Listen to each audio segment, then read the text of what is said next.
Good morning from Cambodia. Good morning. Good morning. How is everyone today? Good. How are you? We are good here. So are you all from Singapore or some of you from Canada? Canada. I'm Oh, in nice. Canada. How is Canada? Warming up, I would say. Good. Nice, Yes. very nice. Which part? Sarah, I'm where in is I am just outside of Toronto. Okay. So if Toronto is warm, so it would be nice. Yes. weather must be yeah, nice. no, we're getting there. Yeah, we are. Yeah. We're coming into spring slowly but surely.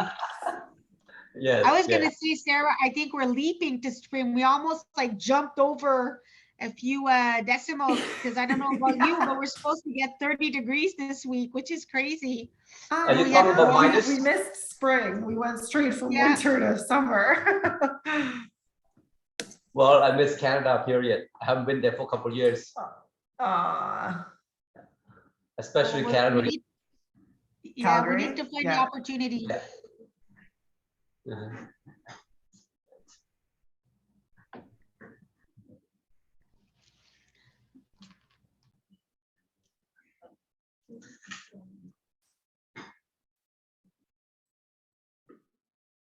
Hi, great to see all the panelists are here. Thank you everyone for joining.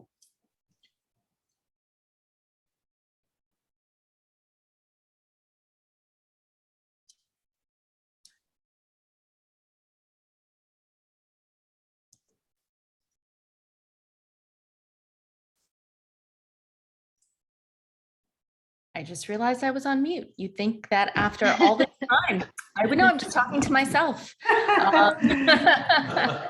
I do that all the time. Have we already done a round of introductions? I assume we're backstage right now. Yes? No, sorry, actually, the attendees are just rolling in. Okay. So maybe we'll give it another minute or so, and then we can kick it off. Oh, wonderful. Chisan, this is like live action reality webinar TV. I love it. I wasn't sure. Normally when I join these things, there's a green room, there's a virtual green room that we're in. We get to, talk about all the things. And so just for the folks on the call, my name is pronounced Shazan. Oh, perfect. Thank you.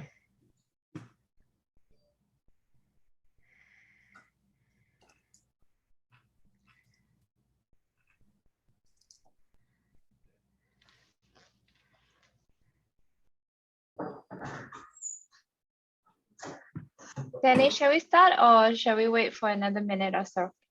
I think you can start. Okay, sounds good. Good morning and good evening, everyone. My name is Nikki Long and I'm the Executive Director of Canada ASEAN Business Council, or CABC in short. A warm welcome to today's session, Opportunities in ESG and Sustainable Finance in ASEAN, jointly organized by the CABC and Manulife. This event is part of the Virtual Canada ASEAN Business Leaders Series 2022, held in partnership with the Government of Canada and supported by various Canadian Chambers of Commerce in Southeast Asia. It is our pleasure to provide this platform to discuss issues that are most pertinent to businesses and collectively advance the economic integration and progress of Canada and ASEAN. Today, we will be hearing from our distinguished guests and speakers on the growing ESG and sustainable finance trends in ASEAN and Canada, and what opportunities this presents to businesses and investors. Before we begin, please take note of the housekeeping rules that we post in the chat as well as on screen right now. I'd like to also take the opportunity to recognize the continued support from our founding patron, Scotiabank, our founding patron Canada, National Bank of Canada, patron member and sustainability partner Manulife, and our other patron members, Export Development Canada, Sun Life Financial, and Bank of Montreal, and the rest of the CABC members. To connect with our amazing business and policy community, please stay behind for the open networking session after the event and reach out to me and my team to learn more about the CABC. Without further ado, may I now invite CABC's president, Mr. Wayne Farmer, for his remarks. Good morning, Wayne. Over to you. Morning, Nikki. Thank you. Good morning, everyone, and good evening. My name is Wayne Farmer, obviously president of the Canada ASEAN Business Council. A warm welcome to you all, and thank you for attending this event on opportunities in ESG and sustainable finance in ASEAN, held in partnership with the CABC's patron member and sustainability partner, Manulife. In celebration of the 45th anniversary of Canada-ASEAN relationship and the 10th anniversary of the CABC this year, it is our pleasure to host this event today as the fourth event in the 2022 Canada-ASEAN Business Leaders Series in partnership with the Government of Canada and with the support of the 7 Canadian chambers and business councils in ASEAN. For those of you that may not be familiar with the CABC is a not-for-profit established in 2012, headquartered in Singapore with an office in Canada, serving as the voice of the Canadian private sector with regards to ASEAN. Our mission is to grow trade and investment between Canada and ASEAN through policy advocacy, networking and events, and thought leadership. Currently, we represent nearly 60 leading Canadian and ASEAN companies trading or investing between the two regions. And if you're looking for to do business or invest in Canada or ASEAN or to learn more about it, I'd encourage you to reach out to the CABC team, to Nikki and Danielle, and their contact information will be provided later on in the presentation. Canada itself is a world leader in sustainability with its strong climate leadership and commitment to international agreements and its innovative policies that promote environmental health. Recently, Canada announced that as part of the 2022 federal budget that it would set mandatory climate disclosure rules for banks and insurance companies aligned with the TCFD framework. This is a tangible commitment made towards ensuring a green financial sector and makes Canada a key partner for the development of sustainable finance in ASEAN. At the same time, Canada is home to many industry leaders driving ESG action and responsible business practices, including financial services firms and institutional investors that supply green capital for sustainable development globally and in ASEAN through their sustainable investment strategies and sharing of best practices. We are delighted to host today's event with one of Canada's leaders, Manulife. Manulife has long been an active patron member and dedicated supporter of the CABC. And it is my pleasure to officially announce that Manulife is now the CABC's sustainability partner and is committed to working collectively with us to make an impact towards sustainability in ASEAN, including taking actionable steps and spearheading advocacy to help support the transition to net zero emissions in the region. Therefore, it is our pleasure to welcome today's distinguished business and government leaders who will be offering their perspectives and insights on how to enhance ESG and sustainable finance collaborations between Canada and ASEAN to work toward our shared goals. And with that, I would now like to welcome His Excellency Iang Sopalite, the Secretary for State for Ministry of Environment of Cambodia, to deliver his keynote remarks. And thank you for attending this morning, Your Excellency. Thank you, Wayne, and good morning from Cambodia to all. Hope everyone are well. I'm Sopalet. I'm from Canada as well, Calgary in particular, and I've been here in Cambodia for a while, working for the government as a state secretary of the Ministry of Environment, also a spokesperson for the Prime Minister of Cambodia. Honorable guests, distinguished participants, ladies and gentlemen. It is a great pleasure for me to deliver the keynote remarks today on the opportunities in ESG and sustainable finance in ASEAN. It is a crucial time as ASEAN and the world seek to recover and build back better as a result of the economic crisis provoked by the COVID-19 pandemic. We are all aware of the need to promote a more resilient and inclusive economic growth model. While ASEAN is home to international finance hubs, such as Singapore, it also includes low-income economies where capital markets are in an early stage and development. ASEAN member states are at different stages in the majority of the financial markets, with some countries having very mature markets and a growing portfolio of sustainable finance instruments, including green, social, and sustainable bonds and loans.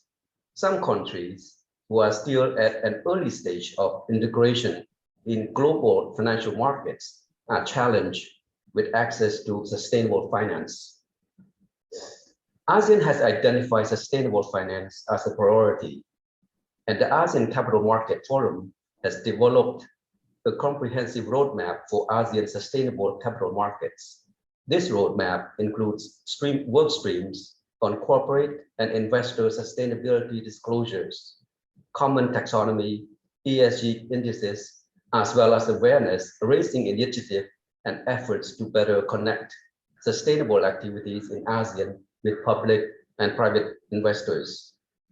Good progress is being made on this roadmap, with the key example being the issuance of an ASEAN taxonomy for sustainable finance in November 2021. This will provide a common reference point to classify green activities in ASEAN and facilitate transparency on sustainable activities. The ASEAN taxonomy lists 4 environmental objectives. 1, mitigation of climate change risk. 2, adaptation to climate change. 3, protection of healthy ecosystems and biodiversities. And 4, promotion of resource resilience and a transition to a circular economy. Climate finance can be a good initiative for sustainable finance in ASEAN. Many financial and monetary instruments are available and in use for sourcing and delivering climate finance. But because of the dominance of bank financing in the region, the wide use is limited. Instruments can be broadly subdivided into climate risk focused tools and climate finance promoting policies. Issuance of green, social, and sustainable instruments has been growing globally, even during the pandemic, with issuance in ASEAN for bonds and loans estimated around $30 billion. In less developed financial markets, including Cambodia, we are working on developing this type of instruments, with the first sovereign bond issuance expected this year in Cambodia, and some ongoing work on capital green or SDG bonds in the medium term. Beyond bonds, there are also numerous investment opportunities for investors wishing to contribute to environmental and social impact. Renewable energy, energy efficiency, and electrical mobility are all high priority areas for ASEAN member states. To combat the effects of climate change, investments in resilient infrastructures, resilient agricultures, and early warning system are also increasing. As we recognize that investing early will be less costly than having to finance damage and losses at the later stage. The volume of climate finance needed for the region, as determined from the nationally determined contributions, is around $422 billion up to 2030. The region is also increasingly looking into risk financing instruments, including insurance for public assets, and there are opportunities to further develop insurance and microinsurance to address natural disasters and health challenges. We look forward to your discussion today and hope that this forum will provide an opportunity to forge partnerships between Canadian investors and the sustainable investment ecosystem in ASEAN, as well as our wide network of environmental and social entrepreneurs. I thank you. Thank you, His Excellency. We will now take a group photo with all speakers, and now please guide us as you take the photo. All right, sounds good. So everyone, just turn your cameras on and smile. 1, 2, 3.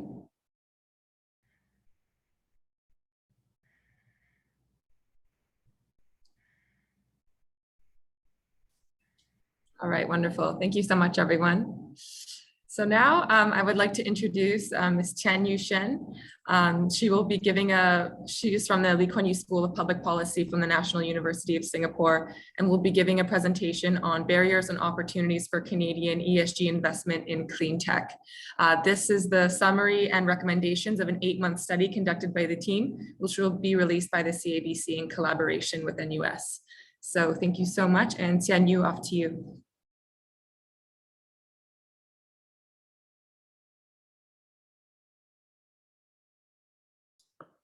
Sorry, just forget to unmute myself. So good morning and good evening, everyone. I'm Tianyu Mas in Public Policy Degree Program student from National University of Singapore, as introduced by Danny. So today, on behalf of my team, I'm privileged to share our main findings and insights of the research program on barriers and opportunities for ESG investment in clean tech in cooperation with Canada ASEAN Business Council.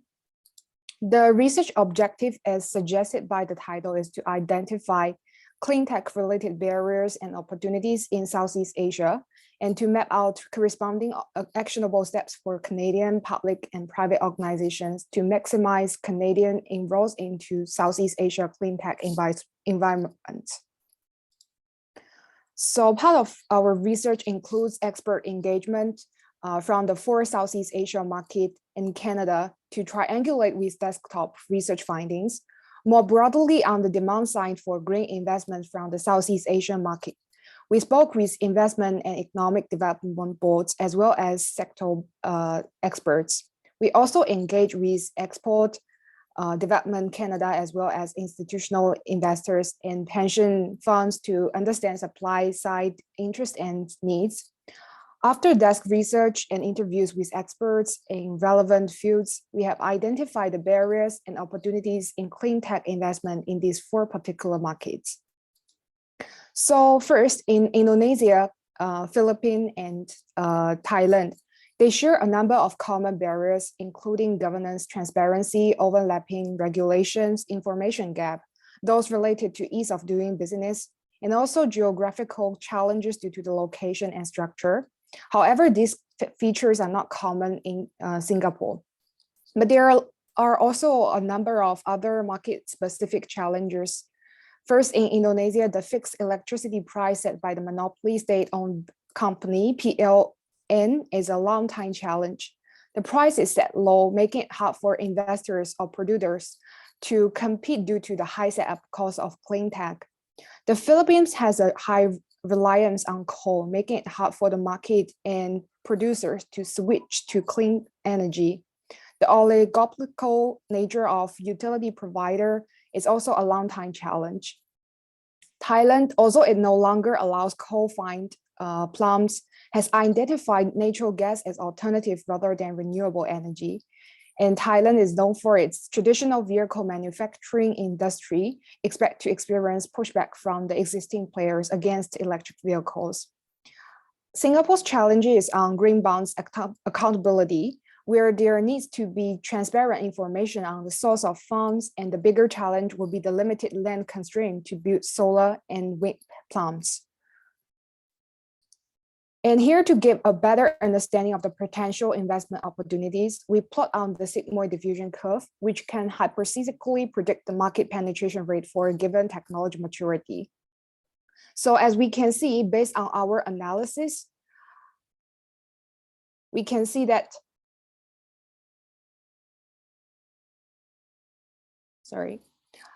agri-tech in Singapore, electric vehicles in Thailand and Philippines, and biomass energy and solar power in general likely outperform their predicted penetration rate.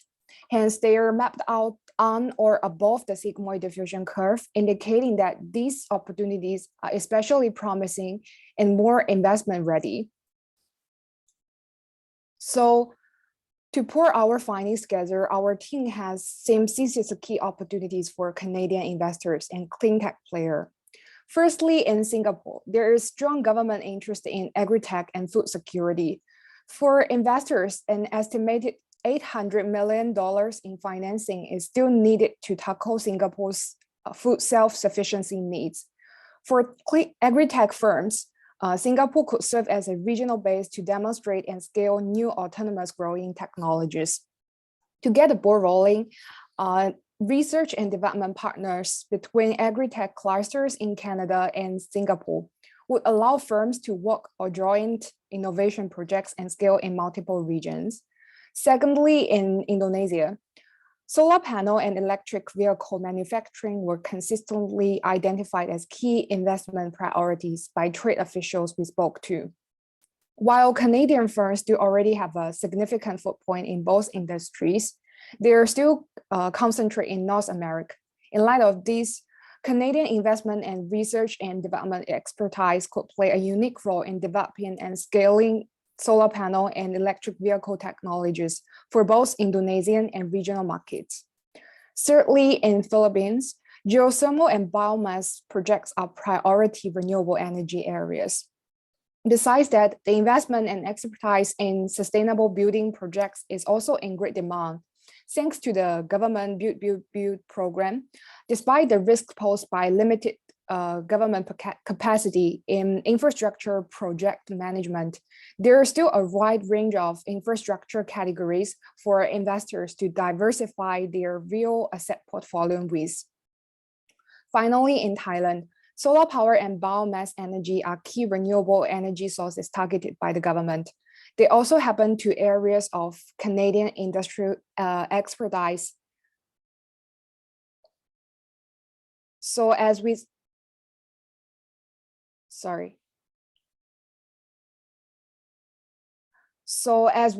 Thailand, electric vehicle manufacturing is an important investment board target, representing a major shift away from the previous gas vehicles. For Canadian electric vehicle firms, this means that in the next 5 to 15 years, there will be many opportunities to address emerging segments of electric vehicle value chain, ranging from parts manufacturing and charging technologies. So lastly, based on previous analysis, we developed some actionable steps for Canadian organizations. So first, for infrastructure and construction companies, wealth of experience and expertise through previous engagement means that Canadian construction and infrastructure firm can export expertise to Southeast Asia and facilitate a sustainable infrastructure evaluation. Hence, Canadian expertise can help to address the gaps in impact for infrastructure investing by providing a recognized set of ESG metrics and increasing transparency for infrastructure investors in this region. For impact investing firms, we suggest exploring the possibility of market entry in Southeast Asia with the objective of providing advisory and consultancy service to companies that are interested in sustainable investment, but lack the technical expertise to evaluate the impact of such investments. Institutional investors can consider untapped and underfinanced clean tech opportunities once sufficient incentives and support are in place. And talking about agri-tech firms, given that Canada is a leader in agri-tech, growing interest in sustainable agriculture in Southeast Asia, and particularly sustainable urban food system in Singapore, presents a window of opportunities for Canadian agri-tech firms. Also, for renewable energy firms, we have identified a number of next steps that could be pursued by Canadian investors and firms across the market in Southeast Asia, like to partner incumbent oil and gas players to develop renewable energy businesses, or offer grid solutions, or to help commercialize and scale new clean technologies in various Southeast Asia market. Lastly, blended finance mechanisms are also feasible means of engagement in infrastructure projects in Southeast Asia. The ADB estimates that Southeast Asia countries will need $2.8 trillion to $3.1 trillion to meet their infrastructure investment needs by 2030. And there is still a large gap here. Canadian pension funds with experience in direct investment and familiarity with infrastructure implementation and operation are ideally placed to select green infrastructure projects in the market with lower risks. Okay, thank you. That's all for our presentation. Thank you for your listening. Thank you so much, Chen Yu, for giving that comprehensive presentation on the clean tech investment landscape in Southeast Asia. And if anyone has any more questions relating to the study, I encourage you to reach out to myself or the team. So now I would like to transition over to the panel by introducing our moderator, Ms. Justine Hendricks, who is the Senior Vice President and Chief Corporate Sustainability Officer from the Sustainable Business and Enablement at Export Development Canada.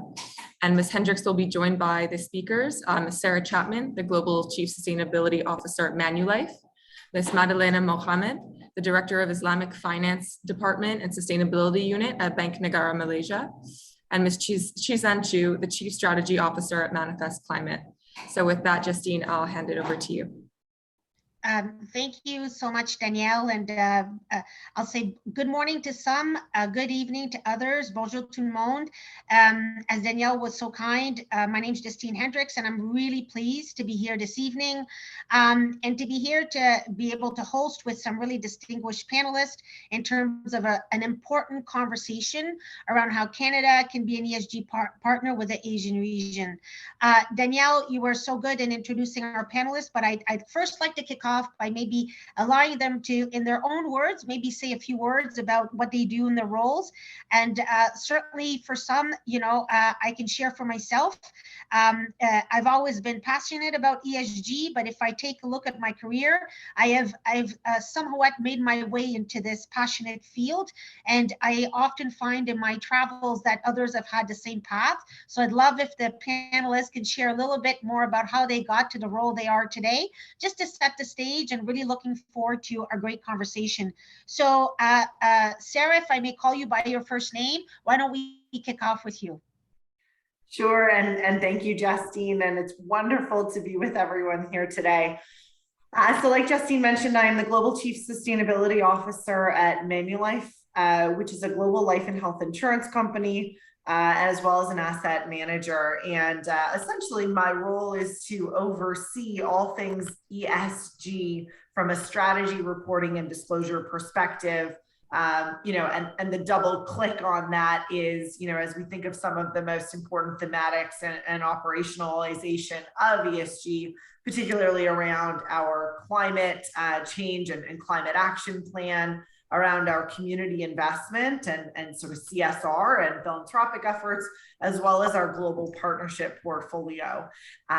So I came to this world of ESG actually through a fairly straight path, in that I have been engaged in this space long before it was called ESG. In fact, long before it was called CSR, or corporate social responsibility.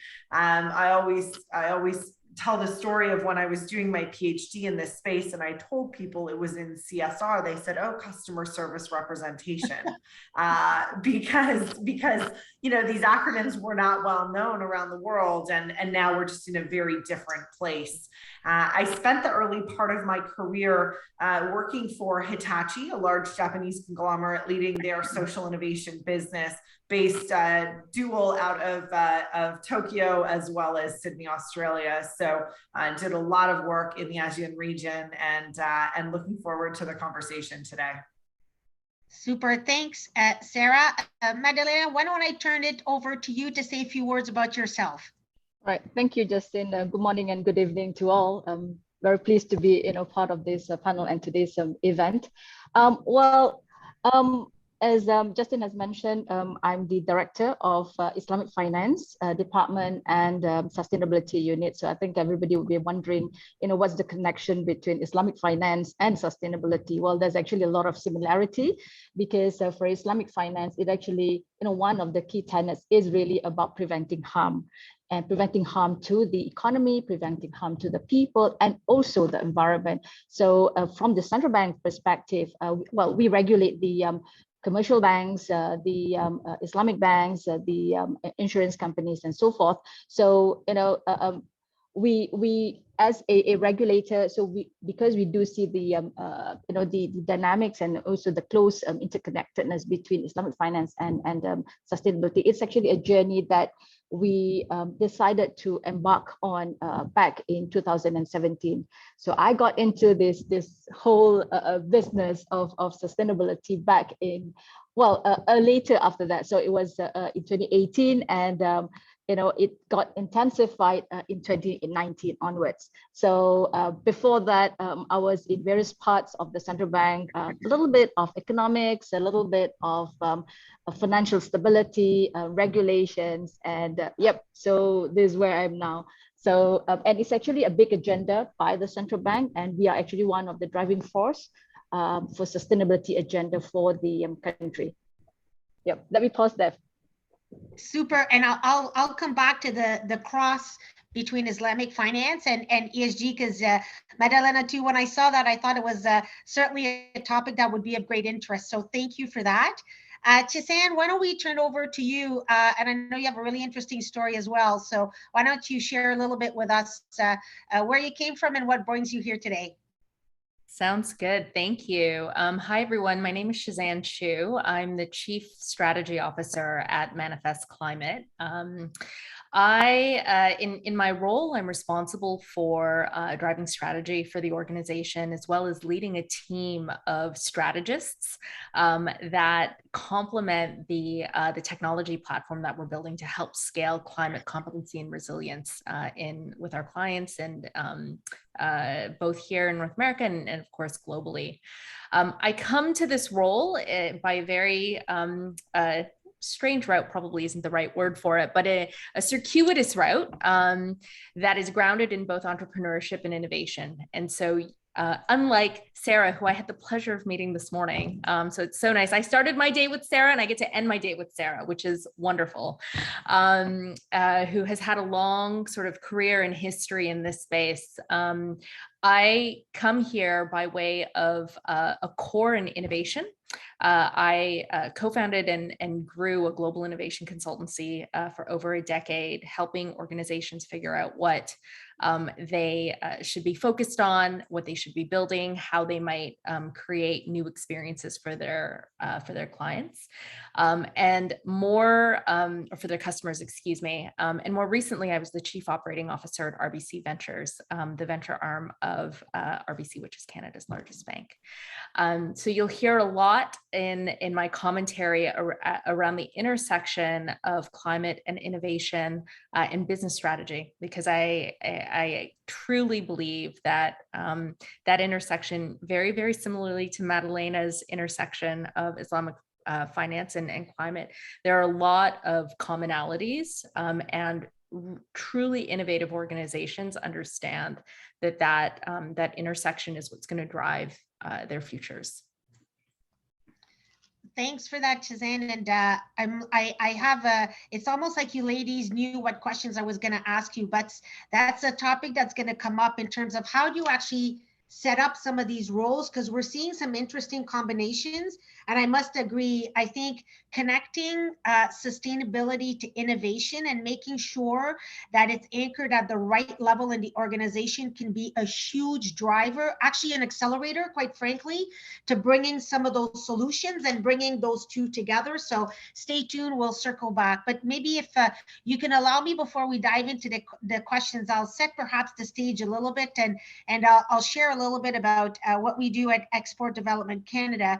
So sustainability and ESG practices have been front and center from an EDC perspective since the early 90s, and our journeys brought us to all sorts of different iterations and evolution. It comes to the core of all the relationships we have, the partnerships, and the business that we choose to undertake in support of Canadian companies' success in international trade. So we've over the years not only developed some of our own practices, we've tagged ourselves against some market benchmarks, and in some instances have been regarded as a leader in terms of capitalizing on some of the early standards in order to really help our own practice that we can then bring to Canadian companies and help them be successful. And I'm sure our distinguished panelists and many of you joining today will agree that there's been a lot of research over the years. Once upon a time, as you know, I think, Sarah, when you were at school, some would say, oh, are you doing more customer service representation?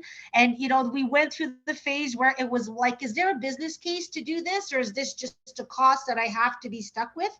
I think it's fair to say that the business case has been made. There's definitely an investment, but an investment does bear many fruits and positives.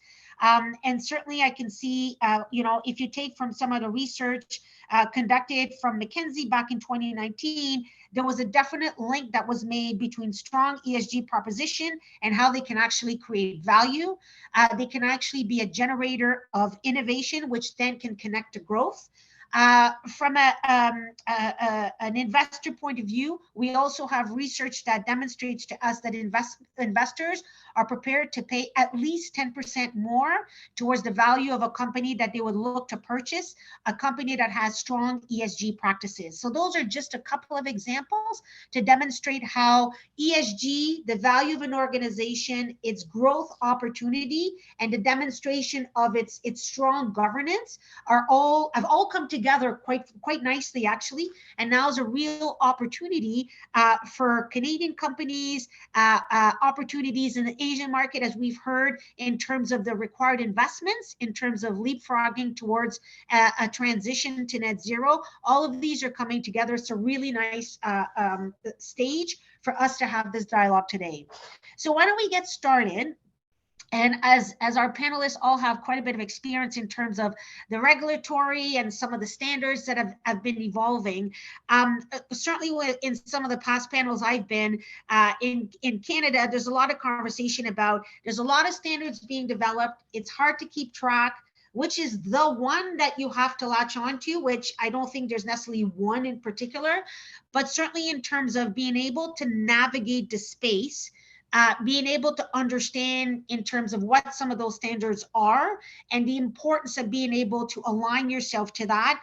And I think for all of us in this space that I'll say connect to global markets, it's not just about understanding, I'll say, what's going on at home, but it's connecting that to also the international opportunities that may have standards that will connect, but may not be exactly the same. So Madalena, if I may start with you, because I know at the bank, there's been some new developments in terms of some standards. I believe BNM's issued the climate change and principle-based taxonomy, which was referred to a bit earlier. Can you maybe say a little bit more about where it's at? And what's the intention with this taxonomy? And if you can speak domestically, and if you have any insights on the connection to how it will allow you to connect with other markets. Sure, Justin. Right, yes, you're right. We did issue the climate change and principle-based taxonomy in April last year. It's actually the first, I would say, formal document that we've issued for the industry. And it's actually in its implementation phase. And it actually forms a critical part of our regulatory approach surrounding climate risk management. So the taxonomy introduces, as we all know, a common framework for financial institutions to consistently assess and for them to also categorize economic activities according to the extent to which a particular economic activity meets climate objectives. And this includes the impact the activity has on climate and also the broader environment. And the taxonomy that we've issued is also one that promotes transition of economic activities. So it's not just about a black and white, it's actually one that actually promotes businesses to gradually transition. And this is actually done for a specific reason. One is to reflect the state of Malaysia's economic development and also the uneven transition progress that we are seeing, across the businesses. While we're pretty early in this journey, of course, we do have, some parts of the economy that are a little bit more advanced, but generally, we do see uneven pace in terms of the progress. So the taxonomy basically recognizes remediation measures, and it also acknowledges the measures or the efforts and commitments taken by businesses to adopt sustainable practices. So basically, it combines assessment at economic activity level and at the same time, overall business level. So the business may actually do a lot of things, but there are specific activities they're doing. So we actually then look at both levels. And so the nurturing approach, this is what we call it, nurturing approach. This is actually very critical, particularly again, for a developing economy like us, so that, we can avoid what we call any disruptive exclusions and dislocations of businesses and vulnerable segments of the population. So, we want to ensure that we have a target. We have announced a target of net zero by 2050, but we want to ensure that there is actually no abrupt transition. So it is actually one that happens in what we would call just and orderly. So we want to make sure that it happens in that manner. So the taxonomy comprises 5 guiding principles. We have climate change mitigation, climate change adaptation, no significant harm to the environment, remedial measures to transition, and also prohibited activities. And as I mentioned, it's one that promotes promotes a transition.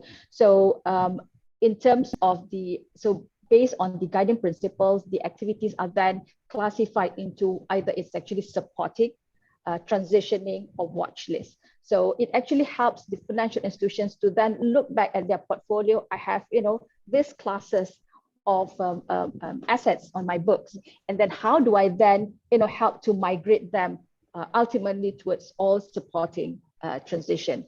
So now that is the framework itself. So I mentioned that we are now in the implementation phase. So credible execution is going to be very key because we want to avoid the risk of brainwashing. So we are now in this phase of working with the industry to look into how this framework or how the classification framework is actually being integrated into the financial institutions' business strategies, into their risk management frameworks, as well as their practices.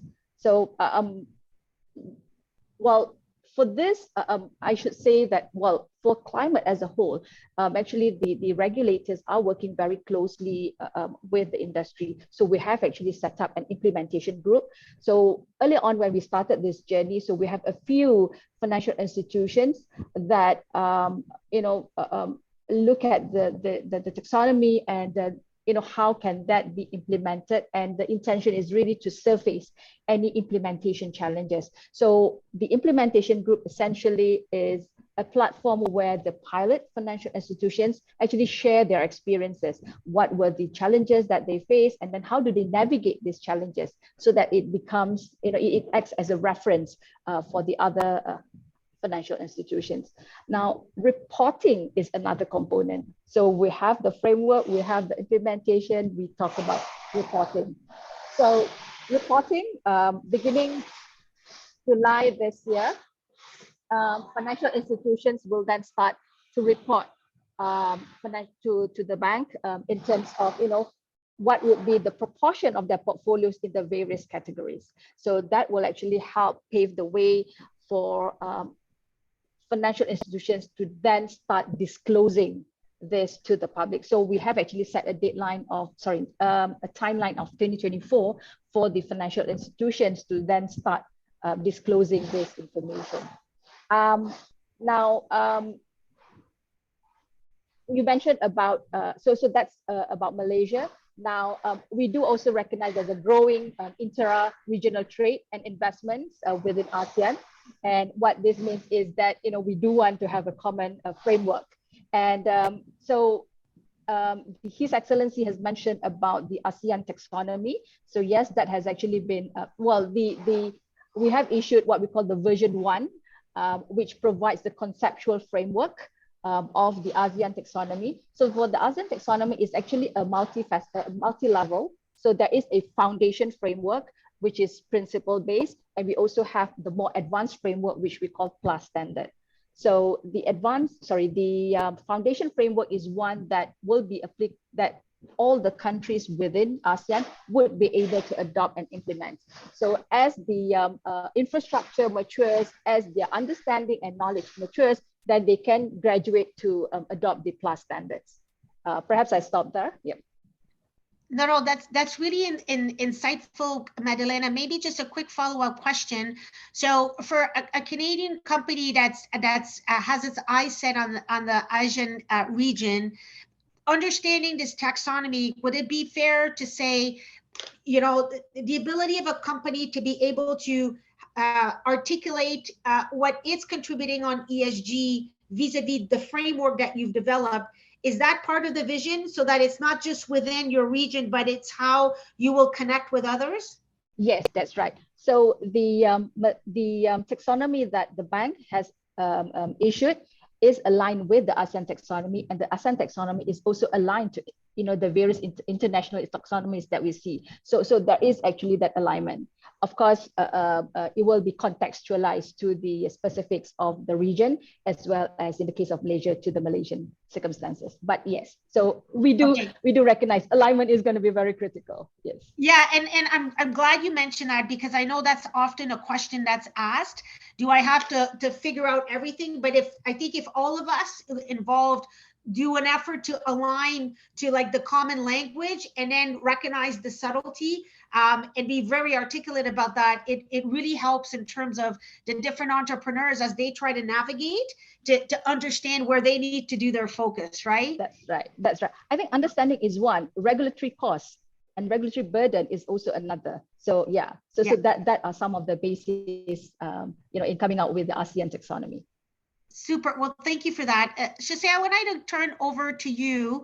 I'd love if you took a couple of minutes and maybe in your own words, describe on Manifest Climate and Risk Management software to kind of give the context to the audience.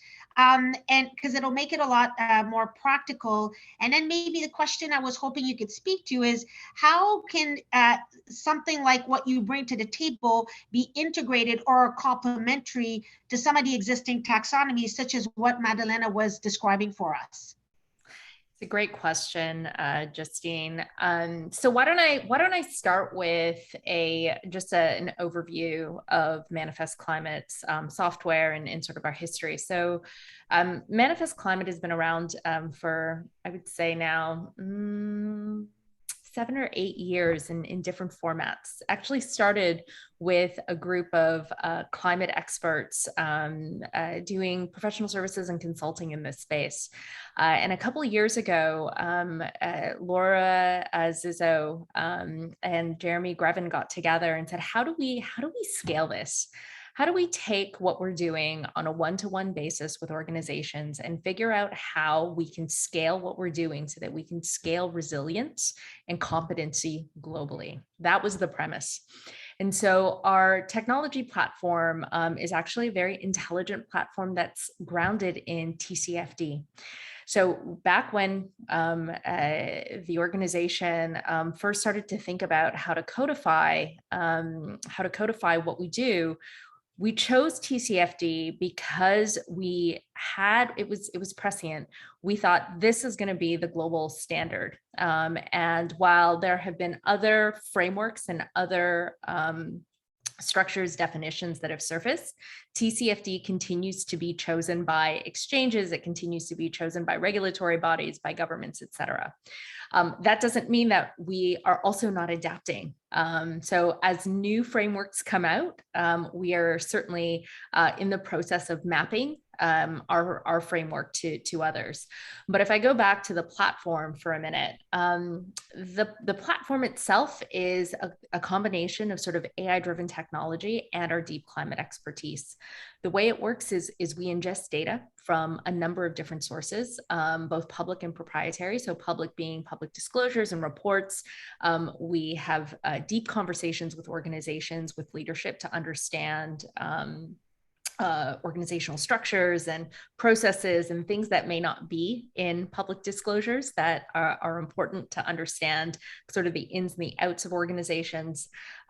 We ingest industry trends and other sort of externalities. And through that process, we generate for our clients sort of a macro view of a couple of things. So the first is their climate maturity. So when we think about climate maturity, we think about it in a couple of different ways. We think about it in terms of benchmarking within an industry, but we also think about it in terms of where organizations need to go to be best in class. Like, what is best in class in this particular industry? Perhaps a particular geo might be. And out of that will also come a set of recommendations for how to move along what we are calling an organization's climate journey. How do we get better, or how do we help our clients see and get better at doing things such as building climate risk and opportunities into their strategy, identifying process, building out governance, the key sort of pillars of TCFD. We want our clients to be able to analyze where they are and sort of put processes and strategies into place to advance in those areas. Maybe I'll pause there and see if you've got any questions. Yeah, no. So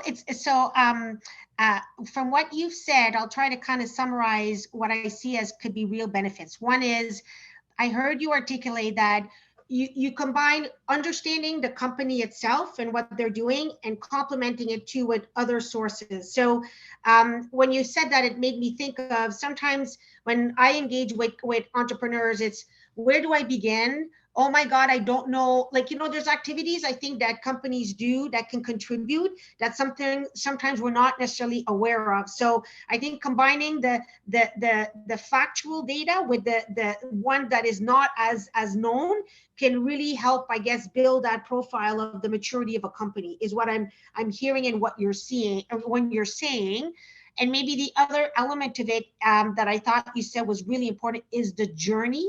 And certainly for individuals or entrepreneurs signing up today, that is an important element, because I think for many, I'd say even at EDC, sometimes it feels so overwhelming, right? Like if you were to do the to-do list, it will probably be as long as here to Cambodia, to be quite honest. So it's like, where do I begin and what comes first?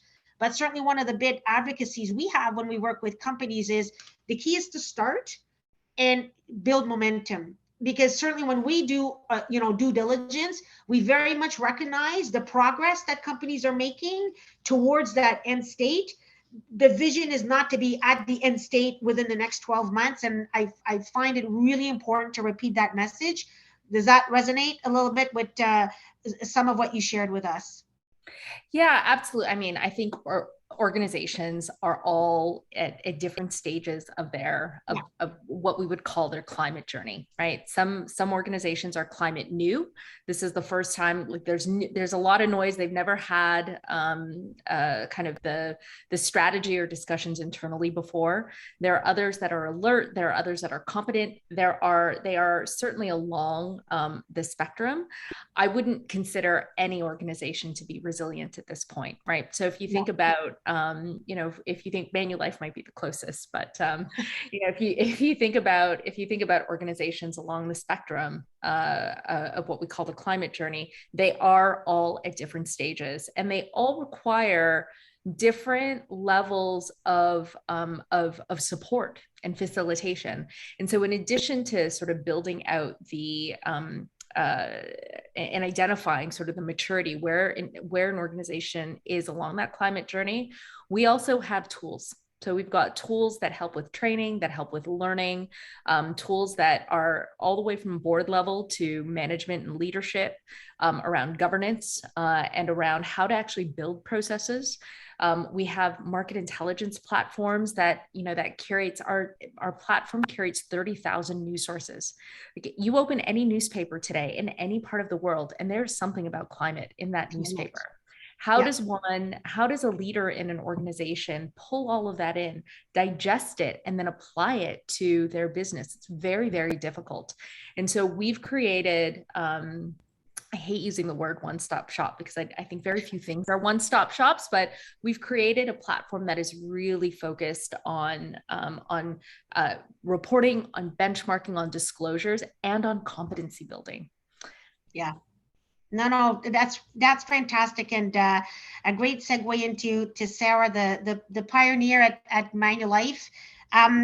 Sarah, I certainly, as I've had some different engagements, and people ask me from a Canadian perspective, like how is it in terms of working with the different stakeholders? And one of the observations I've had in my tenure in terms of product innovation in particular, I have been not only impressed, but I'm quite optimistic at the willingness and the recognition to collaborate, right? So it's less about give me my market share and I'll tell you what you need to know and tell me everything you have. It's very much about we're all in this together. Nobody can solve it for everybody. So like we need to not only share the learnings along the way and also maximize our partnerships, which to me feels different than in other types of innovation that I've had before. But I'd love with the role you have at Manulife, like if you had any perspective to share on how you're seeing maybe Canadian firms pioneer new disclosure and impact assessment standards in the region. Any thoughts there? Sure. And I love, Justine, what you said. And the analogy that I always like to use is, as we think about sort of broad ESG industry collaboration, and particularly in things like climate, is that, for us, particularly in the financial services industry, it's not that we are on a racetrack, trying to beat out our competitors, running to the finish line. In fact, I would use the analogy, we are all on the same soccer team trying to get the same ball in the net, and that ball is climate change. And that really speaks to, the importance of industry collaboration. The convergence of some of these, standards is going to be driven by leaders sitting at tables, having discussions. And in large cases, so is the regulatory environment being shaped by, the realities of companies and what we face. So there are lots of interesting developments in the Canadian context as relevant for the international world. One of which, as we think about sort of standard setting is the ISSB, so the International Sustainability Standards Board, created by the IFRS Foundation, of which there is a main Frankfurt office, but Montreal in Canada will be the secondary office. And so it's a really important moment for Canada on behalf of the international stage. Just a few weeks ago, leaders in the financial services and broader industries met with representatives from the ISSB that has been newly created to help that discussion as they kicked off and opened up officially the Montreal office a few weeks ago. So I think there will be important moments of convergence, and some of those convergences that we're seeing, and Chisan certainly mentioned it, TCFD, so the Task Force on Climate-Related Financial Disclosures, is one where we are seeing incredible convergence around and is really sort of, the most important guiding light in terms of really thinking about climate risk and interpreting that, in terms of how we think about both risk management, strategy, governance, and targets. One of the sort of philosophies and things that, I certainly try and get across our organization and beyond as we think about ESG, is I think for a long time we've been anchored in this risk mitigation space where we are trying to reduce risk. And that is still incredibly important, particularly as we think about climate risk, and many other ESG related risks. However, what I think will be increasingly important moving forward is making sure that we also have a value creation lens as we think about ESG and thinking about accelerating through innovation the opportunities for businesses to be addressing some of these, major thematics and major challenges, but through the lens of how do we create value for our business, for the economy? I think some of the presentations that led to this panel spoke to, the significant, financial opportunities as we think about, wrestling with, what is this transition going to look like to net zero, and really thinking about the value creation opportunity of this, in addition to the risk lens. Yeah, no, I love what you're saying, Sarah. And it's making me think that underneath what we're all, working very hard towards fundamentally it's a huge change exercise, right? So it's got its characteristics, and when you articulate about it's risk. Certainly when I shared that we've been in this space since the 90s, that was our expertise, to do due diligence in the project space around ESG. And now as it becomes a core value in EDC, the next phase is about integrating it into everything that we do. So risk is still really important, as I'm sure all of you will agree, but the change becomes, how does it become part of our conversation on a day-to-day? And we have the example I often use at ADDC is, we've signed up for the TCFD many years ago, but in all fairness, then it could have been like those, I'll say those old CSR days where you had a group sitting in a space in the organization that was responsible for a report, right, that showed the organization gave back or did good. And now we're saying it, and TCFD, quite frankly, is a bit the same, right? And we're saying, if we want to really embed it and you want to bring it to life, it has to be discussed internally. If not, how can you expect folks to understand what you're trying to achieve? We have all these $1 trillion investment opportunities, but connecting the two in terms of how you get there, so you have an appreciation along the way, I think too, of the regulatory environment and why it's so important to bring out those stories, I think is at the heart of so much of this. So it's a big change. So it's interesting, Justine, and I'll maybe just add on to what you're saying, as I think about Manulife as a multinational organization, yet wanting to and needing to retain the localization, the important understanding of the local environment, both from a regulatory and business perspective. Part of how we've gotten ESG through those is really the decentralization in many ways. Yes, we have a global strategy and we have a global group, again, that is representative of all regions and all businesses, but the embedding of ESG principles and the achievement of our impact agenda and our ESG principles actually within the responsibility of all, and building that from the bottom up and the top down. But again, decentralizing that so that everybody feels responsibility at all, across all geographies and at all levels is one of those ways to figure out, how do you take something that is both incredibly local and yet needs to have a global sort of comprehensive approach to it. Yeah, no, it's a great add-on, Sarah. And, there's the accountability, right? And bringing it close to the lines of business so they have a stake in it, right? And then like how, back to our standards conversation, how do you tie it all together, right? And I can only imagine the complexity when you're in a global organization to kind of align all of those things and keep it at a language that everybody can connect with. So hats off to Manulife for that. And maybe if my panelists will allow me, like I thought I'd allow us to get a few minutes into what I call a bit of the education side of things, right? Because as we talked about the change and all of us have probably been involved in whether it's developing the platform for Chisan, coordinating some of the regional efforts and building a strategy at Manulife. Madalena, in terms of being directly involved in the creation of a taxonomy. Chisan, maybe start with you.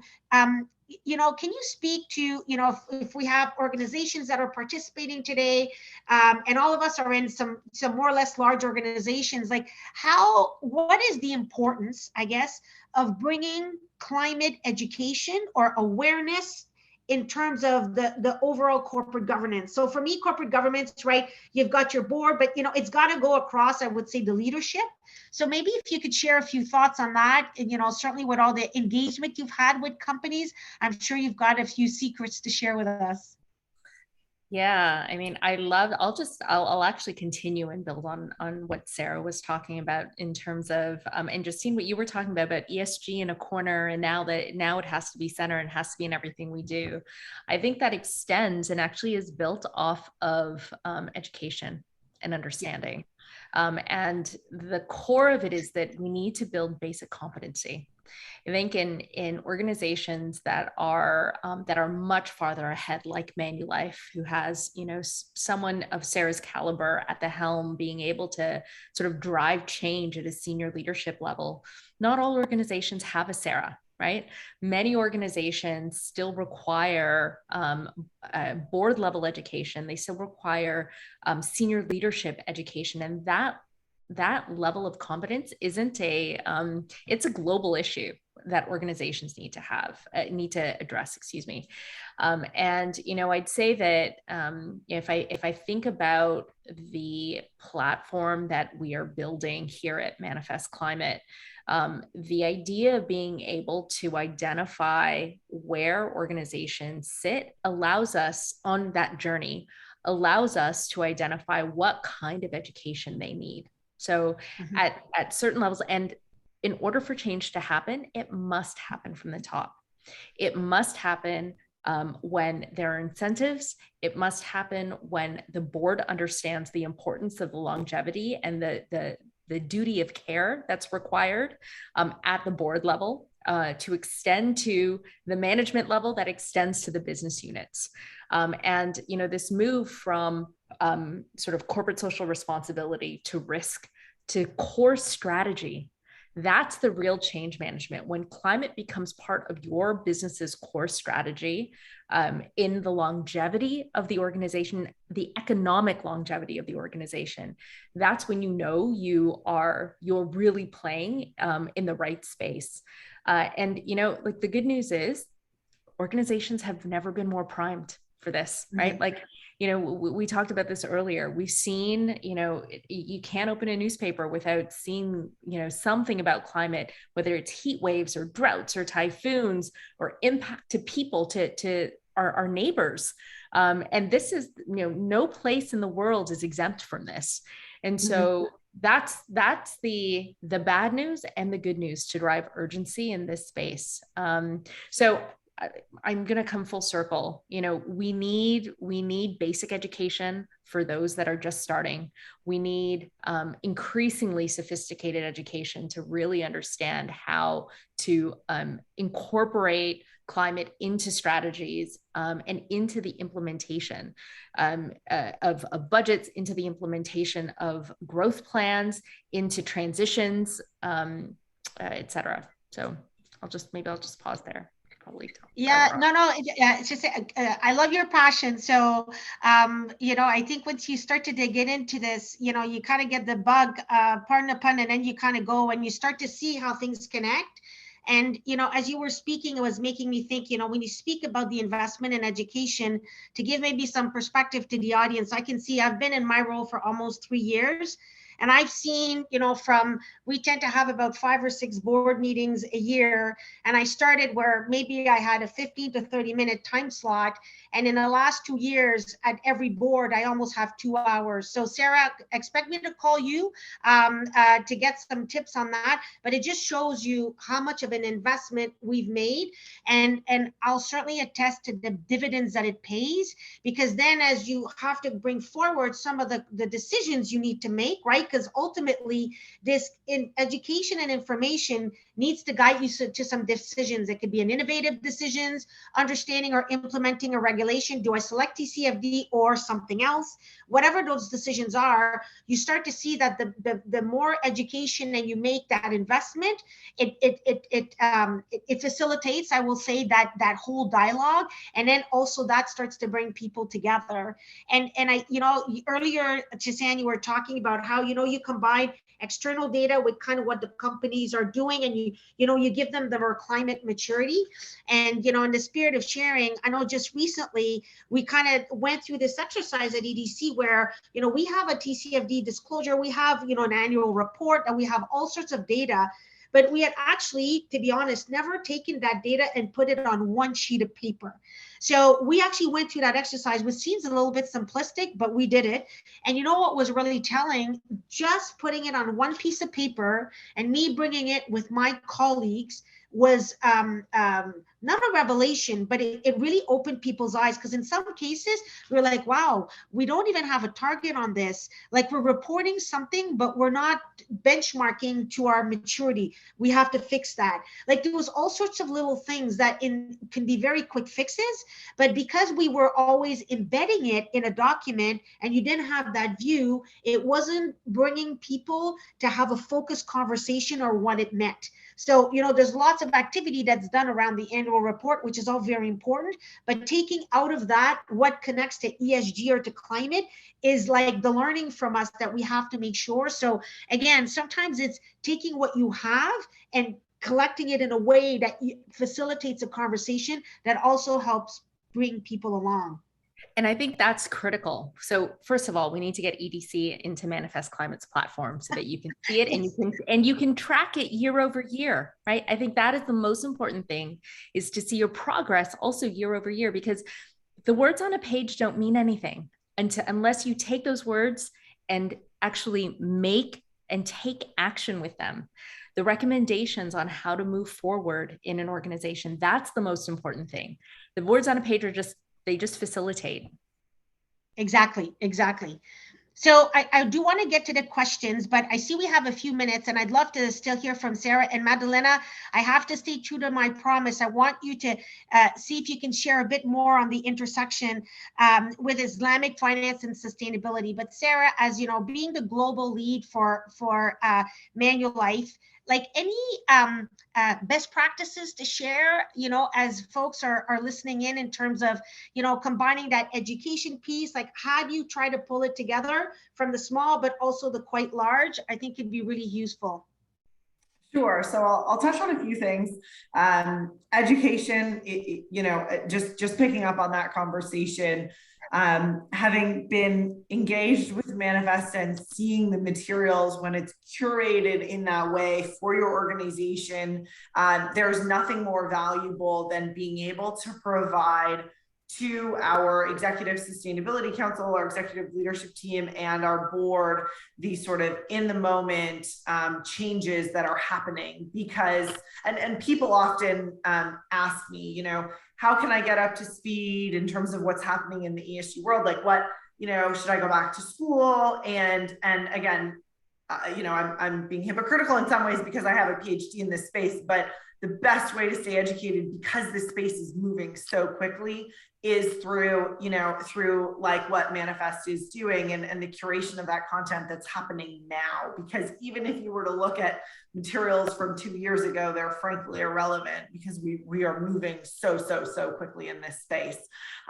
So, there's incredible value in that, in the moment, sort of tracking of how the space is moving.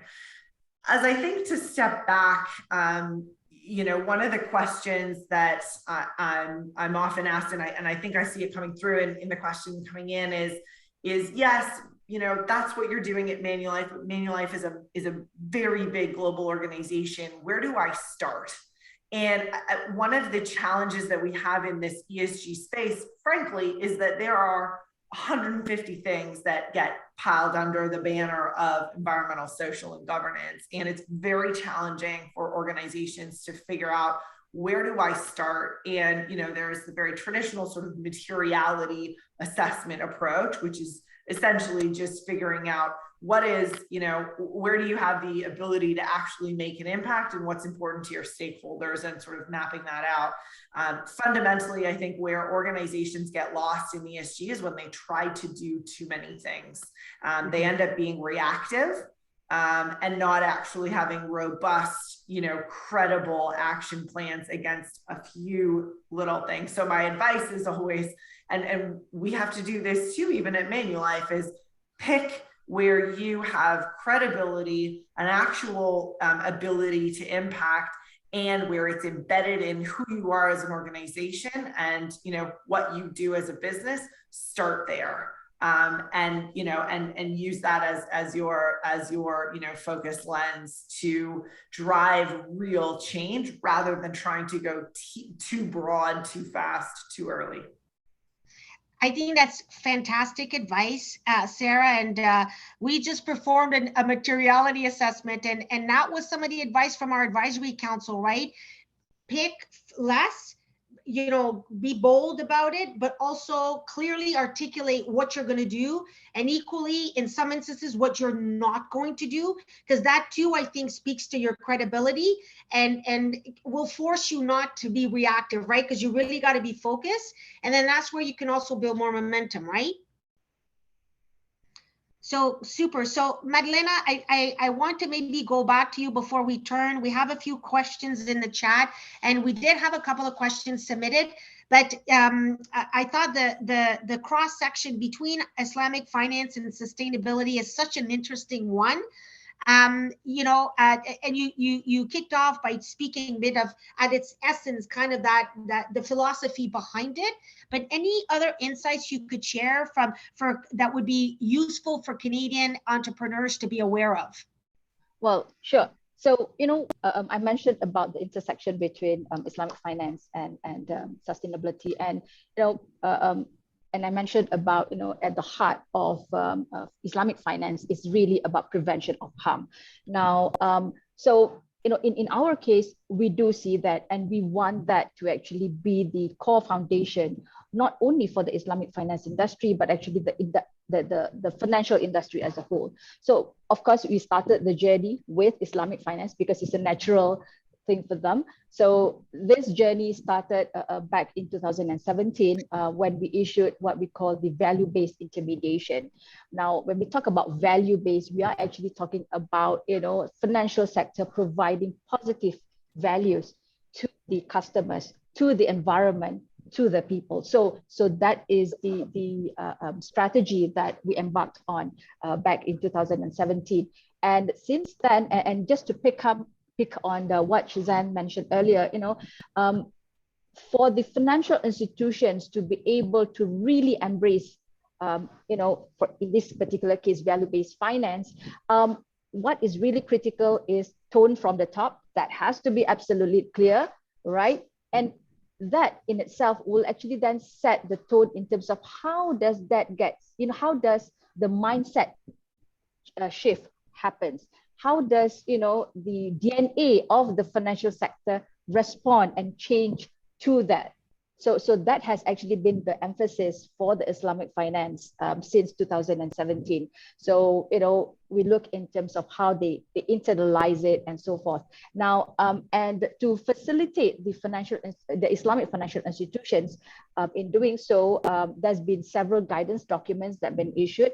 One is one is what we call the value-based intermediation, investment and financing, impact investment and sorry, it's a very long name, impact investment and financing, right? So it basically looks at, you know, what is it that the financial institutions need to be looking at when, you know, you say that you are embracing Islamic, when you are embracing value-based finance. So when you talk about your investment, what kind of, you know, questions should you be actually looking at? So these are the kind of documents. And going back to, you know, I mentioned about we've issued the taxonomy that is for the industry as a whole. Now, the Islamic financial institutions, a few of them got together and called themselves community of practitioners, VBI community of practitioners. And what they have actually done is, you know, you have the taxonomy, which is addressing the broader level.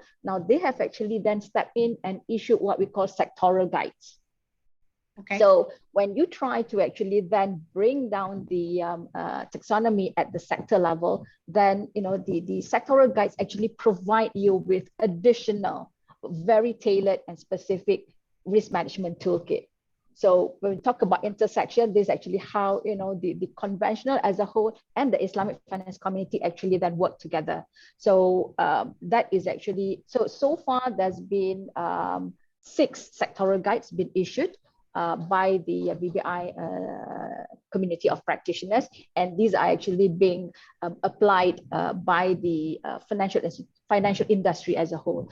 Now, recently, the central bank also issued a 5-year master plan or blueprint for the financial sector, and learning from the journey of the Islamic financial institutions, we are value-based finance is now, you know, no longer what we call at the heart of Islamic finance, but it is actually one where we want the entire financial sector to also be embracing. So again, the intersection between the broader and Islamic finance. Yeah. So perhaps that provides a bit of color. No, that's fantastic. And what I hear in your answer, Madalena, is that there's a concerted effort to actually connect the dots. So yes. I'm sensing that, I wouldn't advance that, if you are aware of the taxonomy and able to articulate kind of what you do that responds to that, it gets you that much closer to the value-based financing. And as the unique sectorial blueprints are getting developed, you can further align to that. So it's not like I have to start over. It kind of all connects one to the other. So the language is coming together. Yes. So it's basically, we are mainstreaming value-based finance. So from a most, well, in a way, sector-based, which is Islamic finance, it is actually now the entire financial sector. Yes. Fantastic. No, that's great. So thank you for that. So I do see in the chat that we have a few questions. So I will kind of kick us off with the first one, and perhaps at this time invite those participating, if you do have a question, to leverage the Q&A in order to submit your questions. So the first one is, what are the possible sustainability strategies startups can establish, especially with the presence of many technological advancements? Shashank, would you have any thoughts on that question? Yeah, it's a very broad question. So maybe I'll make some assumptions in what this question maybe is asking. And maybe I'll assume then that sustainability strategy startups can establish. I presume it's for them and not a sustainability startup that's trying to establish. So I would say that, building a company from the ground up is both nerve-wracking and filled with opportunity. And I think if startups begin with the idea of sustainability as part of their core business and their core value proposition, that's a wonderful place to be, because it means you can design everything around it. It means you can embed it in how you hire, you can embed it in your processes, you can embed it in what you sell, who you sell to, what your supply chain looks like, who you get financing from. You can embed it in everything. So I would say that if I'm reading that question the way that I think it's meant to be, it is a wonderful place for an entrepreneur to start. And, if you think about technological advancements, Manifest Climate is a technological advancement on the idea of sustainability within organizations. But there are so many. There are so many clean tech startups. There are so many players in this space, and we want more. Because the more there are, it means the more resonance there is, and it means that the more opportunities there are for organizations to not only leverage new technologies, but also build them and help us on our common path, our common mission to save this planet. Yeah, no, I love that answer. And if I think to the presentation we had as the setup for our chat, and you look at all the clean tech opportunities and how they connect to, the framework that Madalena has been working on and value-based lending, it kind of all ties together, right? So the company that's a startup that aligns themselves to that from the get-go will have the maximum chance of that opportunity. I know, the way we've looked at it from a Canadian view vis-a-vis trade opportunities, we see that companies that embrace ESG will have an acceleration to their growth, right? So the opportunities around the world are enhancing, and there's a net advantage you can have to actually seize your share of those opportunities by really embracing it. So when you're in the startup phase, stress involved, as you called out so well, but setting it up from the beginning can really make life a lot easier in the long run too. So why don't I go to the next question, and maybe Sarah, I'd love to hear your thoughts on this. How can Canada or Canadian companies help develop the necessary skill sets for sustainability in the Asian region? So I will be maybe a little bit provocative in my answer here. I actually don't believe that sustainability is a skill set. I think it's a lens through which everybody, no matter what your role moving forward, if I were to predict in 5 years from now, has as a sort of thematic lens that they look at decisions with. So whether you work in finance or you work in marketing or you work in HR, you know, or the investment portfolio, sustainability becomes a lens through which you make decisions. And I think there are basic, you know, there is importantly basic education for all people around the world, no matter your geography, no matter your business, that we need to sort of fundamentally understand. And it's, you know, the responsibility of all, frankly, to establish that sort of baseline. But I believe that, you know, your skill set, you know, that people in all different areas of technical expertise will gain then a sustainability lens rather than a specific sustainability skill set.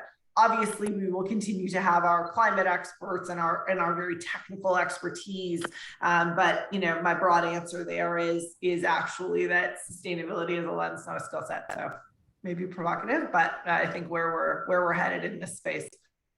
Yeah, no, not. I think it's a great provocation, and you know, I'd even add to that, and I think, you know, if I can allow myself a Canadian lens on this, I think if you think of our universities and our colleges, like that's where that awareness of sustainability across disciplines has to start, right? So even in law, well, in law school and in all those different areas, to me, the sooner we get, dare I say, pardon me, ladies, the next generation to kind of be thinking about this before they start to work, I think we'll see a huge acceleration in how you bring that lens. And then to your point, Sarah, you'll still have some deep experts in specific areas, but that's how you internalize it across the organization, right? So it's not a convince, it's like every discipline's like, yes, I have to be looking at my challenges within what I do in the organization automatically through that lens, instead of looking at a problem and then saying, oh, how about ESG, right? Which is sometimes kind of that shift that you're trying to make.